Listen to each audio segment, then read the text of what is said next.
Romantic হবেন স্ত্রীর সাথে। বিশ্বনবী মা আয়েশার সাথে দৌড়াদৌড়ি করতেন রাতে। সহিহ হাদিস। একদিন বললেন চলো কে দৌড়াতে পারে, ওটা কে ধরতে পারে। দুইজন দৌড়, বিশ্বনবী আস্তে দৌড় দিলেন, মা আয়েশা আগে ধরে ফার্স্ট হলেন। ওমিয়া বিশ্বনবী যদি জোরসে দৌড় দেয়, পৃথিবীর কোনো পালোয়ান নবীর সাথে দৌড়ে পারে?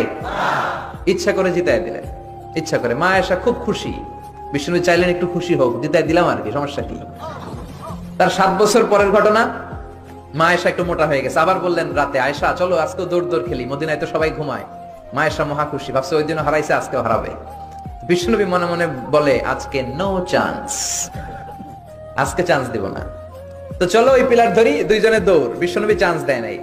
সাহাবারা বলতেন বিশ্বনবী যদি ঘোড়া হাঁকাতেন, জোরে ঘোড়া হাঁকালে 1-2 মিনিটের ব্যবধানে সাহাবারা বলতেন আমাদের ঘোড়াগুলো পিছনে থাকতো, সামনে দেখতাম আমরা শুধু ধোঁয়া আর ধোঁয়া। বিশ্বনবী ওনার ঘোড়া নিয়ে যে কয় মাইল সামনে চলে গেছে আমরা নিজেরাও জানি না। কি পালোয়ান! মক্কার সবচেয়ে বড় কুস্তি